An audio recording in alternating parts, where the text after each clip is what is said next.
Para entender o dilúvio, precisamos olhar para o mundo como ele era antes da arca.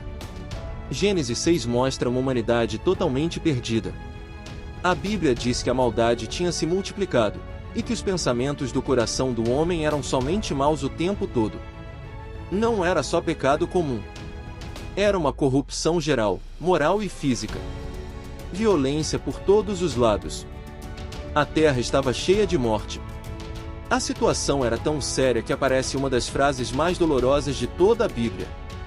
Então arrependeu-se o Senhor de haver feito o homem sobre a terra, e isso cortou o seu coração. Deus não estava sendo cruel. Ele estava sendo justo. A humanidade tinha se tornado como um tumor que precisava ser removido para que a vida pudesse continuar. Mas, no meio dessa escuridão, havia um ponto de luz. O versículo 8 diz: Noé achou graça aos olhos do Senhor. Noé era um homem justo, íntegro, e andava com Deus. Ele não era perfeito, mas era fiel em um mundo completamente infiel. E foi com ele que Deus fez uma aliança.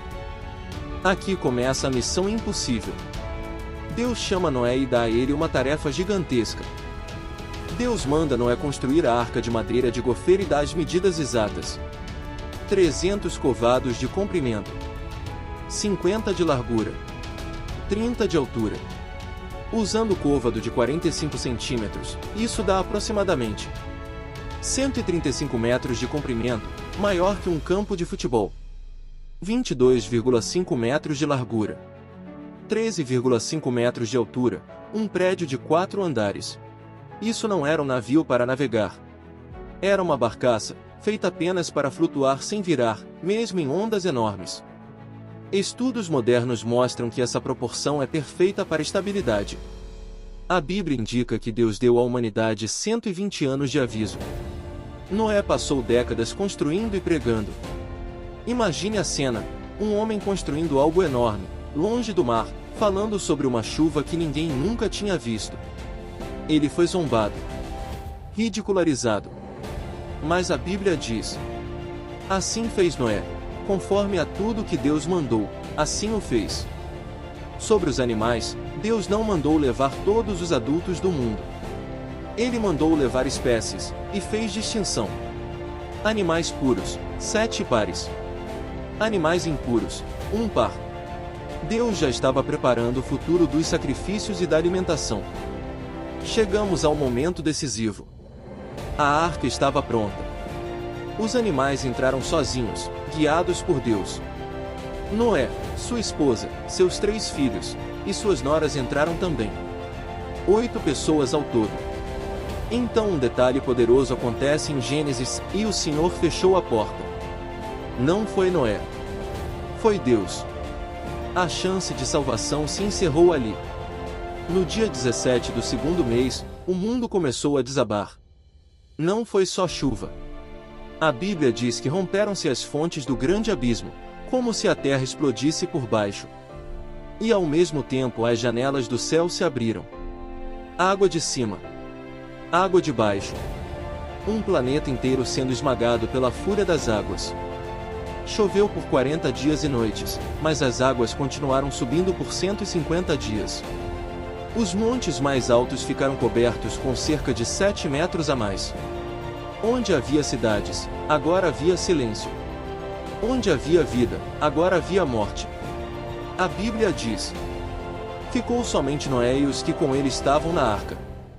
A arca não tinha leme, motor ou velas.